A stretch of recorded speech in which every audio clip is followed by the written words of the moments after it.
Hello! This is episode 4 of the Fooly Cooley 2 Premier Countdown Pillows Discography Podcast Deluxe Extra Deluxe Hospitality. Reloaded. And Knuckles. Oh gosh. The description of this video is going to be really long. Okay. So today on episode 4, A New Hope, we are talking about Living Field. The 4th album from the Pillows. It's a little bit different than last time. A little bit, but yeah. But we're actually a little bit in the same vein still, at least for this episode. But you can see the direction. You can definitely see the direction, especially when you look at this album as the album between Cool Spice and Please Mr. Lost Man. It's really weird like that. Mm-hmm. But let's get right into it. We've got track 1, Angelfish. Yeah. This was sexual.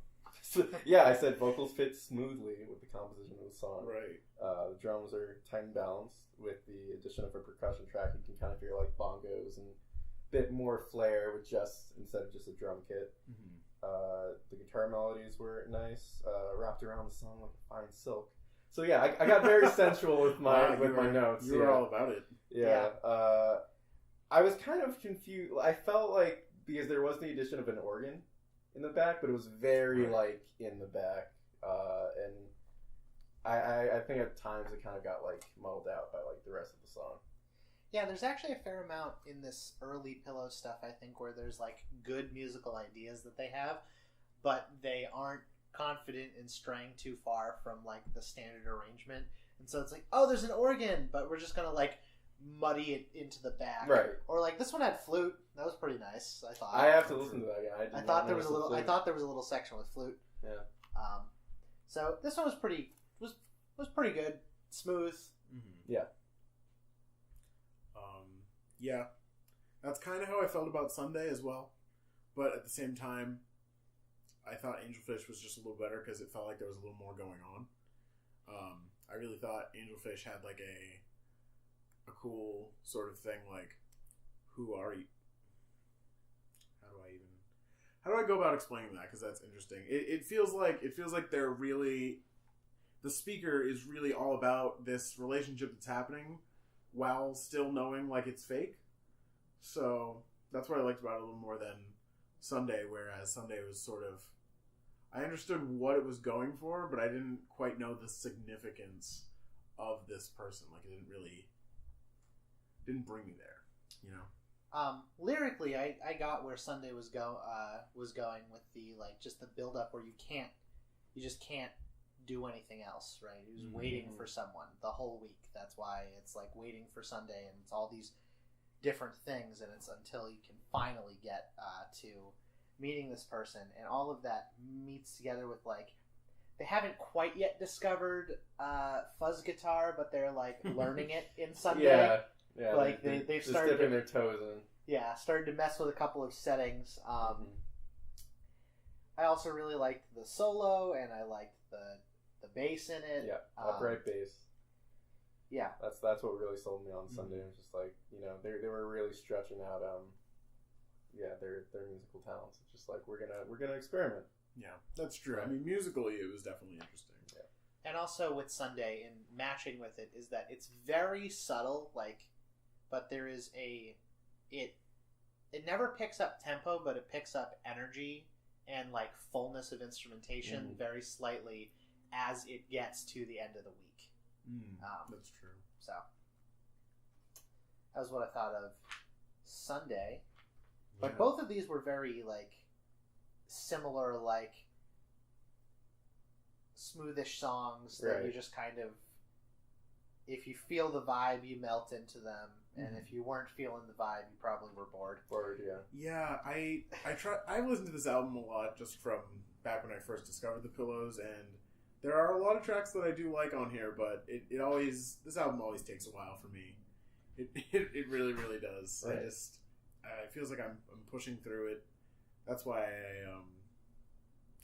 that's why I want to, kind of compile, a bigger list of like the best ones from every album, you know what I mean? And then do that. So that'd be cool. That's why I'm glad we're kind of listing out those tops and bottoms. But yeah, is the next one Daydream Wonder or Yeah. Swingers Night Club? I have Daydream Wonder. Daydream Wonder. Yeah. Oh, okay, yep. Yeah, I thought this one was just pretty straightforward. What was kind of interesting, but I don't know if it really fits with the rest of the song, was the breakdown, which was kind of like a dub vibe, because you could tell with the slight delay on the drums. Mm-hmm. So I don't know, it was just an interesting thing to kind of like throw in there. I thought it felt awesome to listen to. Yeah. About like this song. Yeah. That sort of like in really intense like childhood daydream. Like they just get there in such a way that it really hit the nail on the head of like this really like unconscious theme that they have that's been going on for a while now. This like we're all dreaming at this point. Yeah. Yeah, pretty much. I like the breakdown, and also like I wasn't super about this song, but near the end, the guitar gets more like clear and bright, and that moment of the guitar just like cutting through it made me messed up a little bit. So that was what I really liked about that song. The rest of it I could kind of take or leave, but I was like, we had a cool ending moment. That's pretty nice. Swingers Nightclub? Swingers Nightclub is probably one of the better interludes. I mean, I think like in the past albums, like we noticed them like trying to do like jazz type or jazz fusion type songs, but with this one, they really went just like, we're gonna go for like a lounge jazz song. Just like we got bongos, we got upright bass, we got a vibraphone. You know, we're in it. And the time stamp of it made sense. That was only like 2 minutes long. Yeah, it was a little bit less than 2 minutes. Yeah, like maybe a minute 54. Yeah, something like that. It was just as long as it needed to be, especially when you're just listening to the whole album as a piece. Yeah. It kind of like, it brings you out of Daydream Wonder. You're just kind of like, okay, I'm here now, and this is fine. And then we go into something like a romance, which, to me, I feel like it's like this pillow song we've retreaded already, and we're 4 albums in. It's that, it's that breakup song, and like illusions are being broken, like we're waking up and everything, and it's like, I get it, and we're gonna be waking up in a lot of these lyrics for many times to go. Like you're gonna hear that a lot over the course of these episodes. But that's just living. I mean, it is. Sleep, you wake up. It's true. It's true to life. You wake up. But the problem with something like a romance is that we've had this song. We've had this song on every single album so far. Whether it's like sounds exactly the same or it's the one from Cool Spice. Like, I was just a big fan of the intro to this because we're seeing the band again like experiment with a new effect, tremolo. Exclamation point. That's a tremolo. And I was also a big fan of seeing like the ascending chords in the chorus. Also the drum fills were strong, as well as the slight breakdown near the end. So I mean, it definitely felt something that has been like repeated in the past of their previous albums, but some new things were being like some new twists, Yeah, I was kind of in the same vein with that. I wrote that the singer's going all out, the drummer is too, and then by the end of it, I was like, overall song was kind of eh, and it had a couple of cool moments, which I think is something the further you get. I haven't listened to all of the Pillows yet, so much of this is new, but that's something that as you go further and further in, as they build competency, it gets a little bit easier to say that this song still had cool stuff in it because they're still good musicians. Right. Yeah. Girlfriend. Oh boy. My main thoughts about Girlfriend is that it's specifically there to get you into a false sense of security for when Killing Field starts. Something rubbed me the wrong way, which I think was the use of the brass. It just sounded too distant. Like, they brought this up, right? It was weird. Oh my god. It was too distant with the reverb. Like, I understand that they're supposed to be in the background, but they should have been brought out more. Like, they wanted to experiment with this album, but they were also trying to be reserved at the same time because they didn't want to screw up so bad. Yeah, they were like restraining all the experiments they took. Yeah. My first note on this one was turn the horns up. I just wanted to hear them. Yeah. Like, I wanted to hear them and hear them go in, and the reverb, and I just went like, they started to, they learn, the Pillows learned different ways to do dreamlike, because dreamlike and nostalgia is very important to their oeuvre, so to speak. But was that your word of the day? Their oeuvre. But really, it's like these are the recurring themes they deal with, and they want to deal with them musically as well. But this one is like, we'll do it the same way we did it on the other albums, and it's garbage. Yeah, it wasn't. It was a letdown. Straight up zoned out Hit and during miss. this one. Yeah, and then it's all quiet and it ends, and then Killing Field starts, and you're like, Woo! oh, this is great. This song is something that I would like love to see live, but then just like drag out for longer and just like be there and because that's just great. Like, come on. Yeah, I was just saying, gritty intro, tons of record pops and distortion. So you have that like nice feedback build up. Yeah. Right out the gate with like the rhythm guitars and the riffs. The switches are tight and solid. Just fun stuff going on. Ooh shit! Listen to that bass breakdown. For real, I really like that too. I liked him standing as a cactus alone. That's pretty much the only lyric in this song. So, but yeah, it's just a fun. It's not like, it's almost like an interlude again, kind of like Swingers Nightclub, but it's a little more of its own thing. Like you could actually absorb this as this would be a song you actually put on because you want to like listen to like the Pillows. You know exactly. Mm-hmm.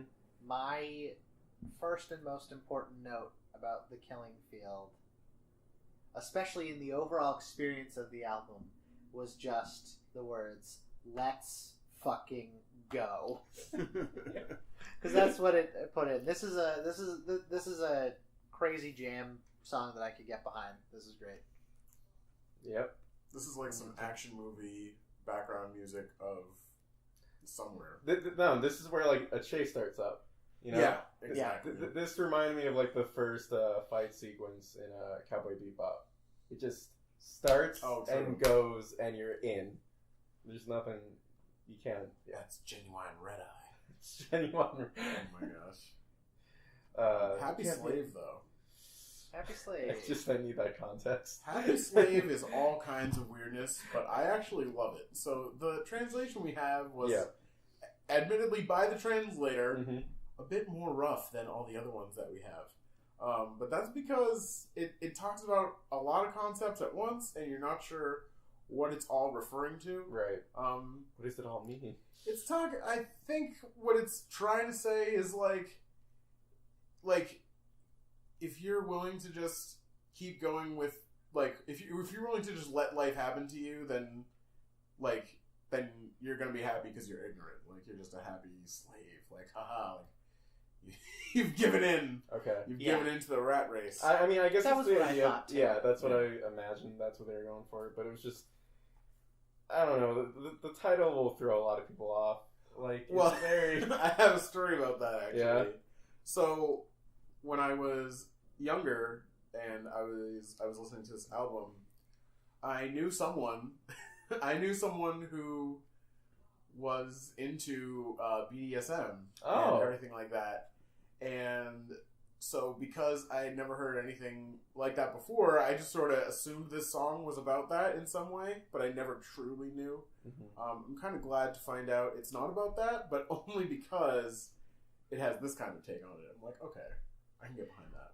The Pillows don't really seem like they'd be a band to have a BDSM jam. You know what I mean? Yeah, exactly. Right. Yeah. Like it just doesn't seem like it's in True. the But it's box. like, what else could it possibly be about? Right. Like, would they really make a song about slavery? Like, that's not where we are. Yeah. I don't know. Get in that headspace. Yeah, I just was like, in context for the title, the solo is nice. I don't know what else to say. I really liked how this song ends. How it all kind of like breaks apart, and then the fade out happens, and then there's like far away stadium guitars played over whispers. Right. I really liked that as a touch. That was a thing where where their quiet experimentation like worked because it was already in a weird song, and it was near their fade outs. Mm-hmm. So many fade outs. They do love those fade outs. We're still in the 90s. Yeah, we're gonna do every audio trick in the book. We're in the mix. Nothing's old we're yet. Right in the middle. Right, exactly. Yeah, nothing is old yet. Yeah. And we will fade out instead of ending our goddamn song as many times as we want to.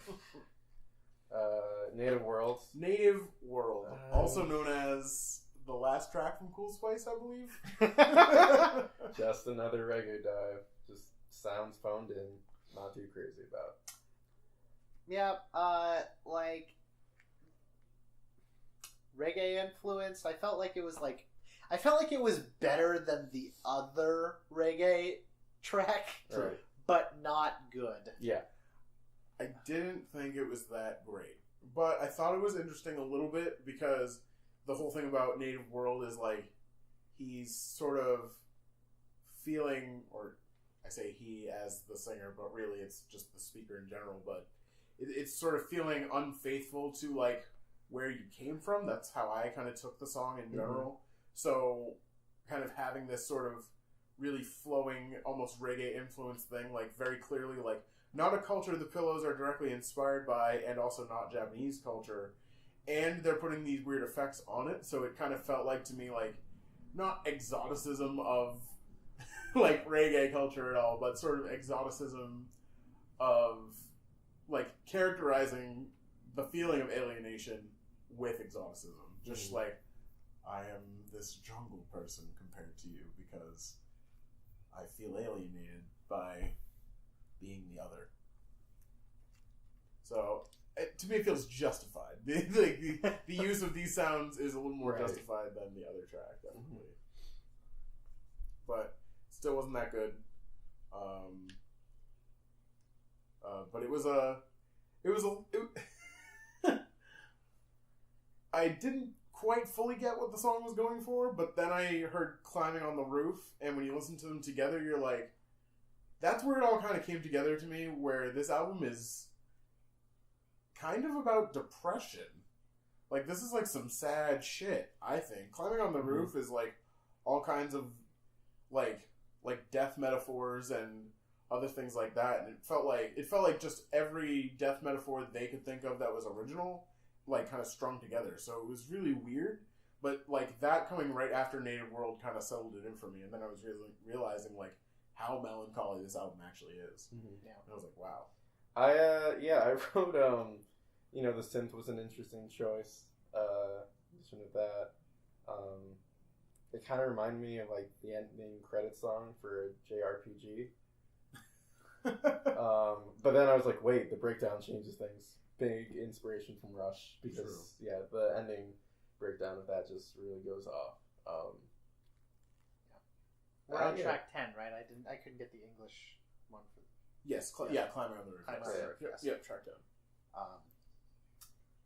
Yeah, one thing that was weird about the beginning of this is that the like beginning instrumentation feels like has the same like sonic quality as the beginning of I Am the Walrus for no reason. Like there's just like that's weird strain to the music. I hadn't even thought of that. Right, it sounds exactly like it, and then it just kind of walks out of the song and away from your ears. I like this. I liked when it picked up in the middle, but it's another one of them where like it didn't really like break free on the other side for me, right? There was the breakdown, and then there was kind of more of the song, in a lot of ways. And I really prefer when there's that type of movement. So that part didn't work as well. After a breakdown, you wanted to kind of change in a more significant ways. Yes, yeah, that's generally what I like. Really. Did your phone just go off during this podcast? My diet, Dr. Kelp. Am I supposed to eat any ass without my drink? Viewers, one of your hosts has dishonored you. Do not take it out in the comments. Or do. And face the consequences. Face the consequences. But yeah, I just I generally like movement and change in songs and a lot. So when you give me like a really cool breakdown, I really want that to be the inspiration for a musical change. I don't want that to be a really nice tourist attraction in the middle of your song that goes back to the rest of your song. Yeah, I feel like that happens in a lot of music. Yes, it does. It really does. Yeah.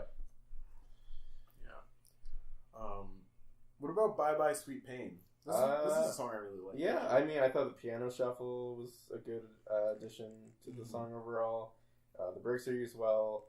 It just sounded like a good closer, especially with the use of Bye Bye. Yeah, again with that. But maybe it was like too like on the nose. Is this the second or third album that's ended with a song that's literally just goodbye? Goodbye. Like, yeah, we're getting really cheesy up in here, but I do love Bye Bye Sweet Pain. It's really fun. Although it's probably like it feels like the most cheerful song in the album. But it's also still about death. Like Sweet Pain is like like the sweet release. Like that's it. Like we're done here. I'm leaving. I'm dead. Like this is it. Mm-hmm. This is like a very sad album.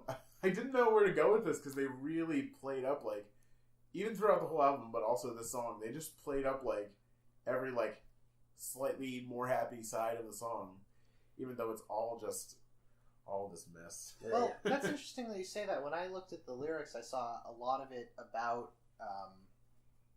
being about like moving on and not staying in the funk too long. Like what a lot of their like how a lot of their other music was about. The lyrics were about honoring nostalgia and not getting stuck in it. Like still being able to move forward, always brighter future. So Bye Bye Sweet Pain, and a lot of the lyrics in this one were very much about like life sucks and life sucked for a really long time, but Bye Bye Sweet Pain, I'm moving on. There's better tomorrows, etc. And that's a tinge I think that keeps it keeps the Pillows in brighter sounds sonically, which is generally good for them, especially at this point where they don't have their full suite of tools. And it also keeps them from being like all the way self-serious in some of these things, which I also think protects them in ways because as you were saying, we're getting really cheesy. They can have a tendency to get kind of sappy with their when they're doing emotional and down. Right. But overall, I think it's a great last track. Yeah. I think we're getting close to the time, so we should probably do our top two and bottom two. Mm-hmm. Yep. We'll just go in that order. Top two, I'm just going to go off and say Happy Slave and Bye Bye Sweet Pain. Definitely the songs I go back to the most, just because they sound most like what I remember from the album. They're the most memorable for me. Mm-hmm. They're really good. Really good. Just really good. For me, it's probably Sunday because I also didn't say just that upright bass. The use of it was just like it was basically just showing me that like this band is going, expanding their arsenal out a bit. And I also thought the placement of the solo arrives and departs perfectly, as well as the ending. So that was one of my tops, and then Killing Field obviously was my second top. So the Sunday is probably my top. I really like that one. And then for basically all the same reasons when I stated when we got to the song, I really just like went with it. I got felt. And almost like the Killing Field and Happy Slave like together in the listening experience of the album are my favorite because it like wakes you up and then gives you another like good track, and then there's another really picks you up in a section of it where there's quite a few that kind of like roll together or are kind of downbeat or are all of these things. But if I had to pick one of them, it's Killing Field because it's even bigger and crazier. So And then what are your bottom two? All right, so the ones that are worst was I really didn't like Native World very much. It just didn't do it for me. I don't have the supreme dislike that I have of the other reggae track or some of the worsts on the previous albums we've talked about.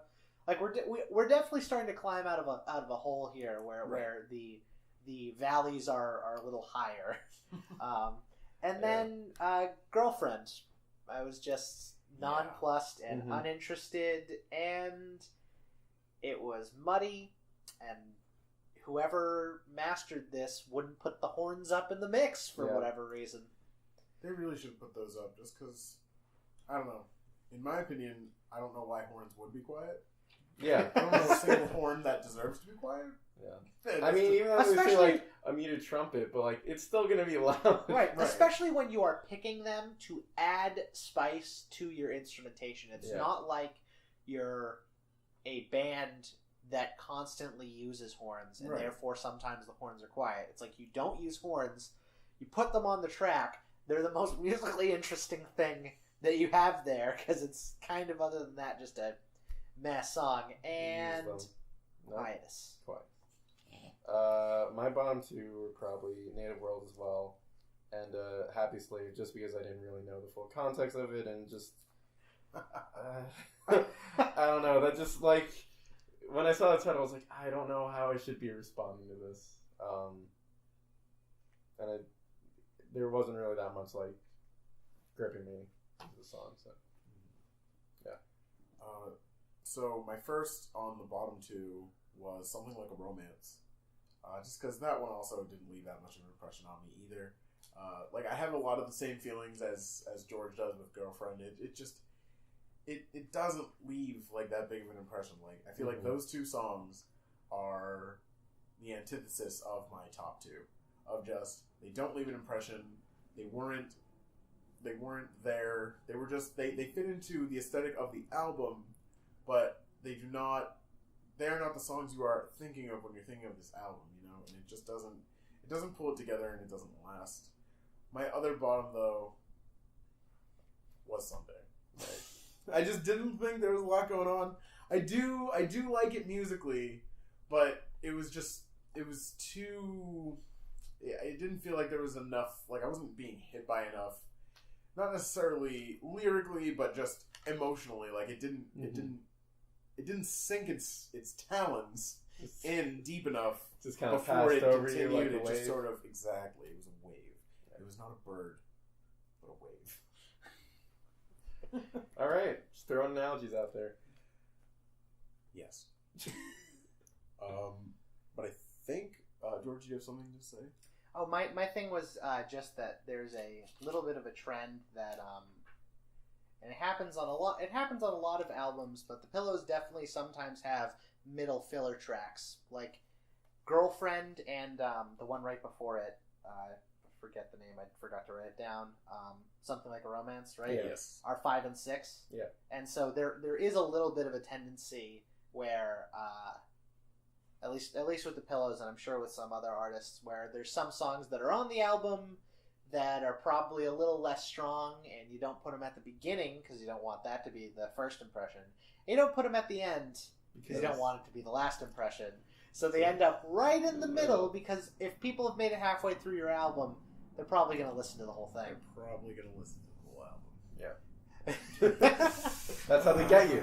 It's how they get you, but they don't get you for too long. All right, but it sounds like that's about the end of this one. Sounds like we'll see you tomorrow. Yeah. All right. Bye, everyone. Later days. Bye.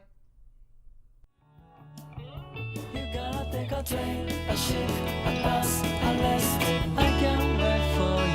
そして someday あの子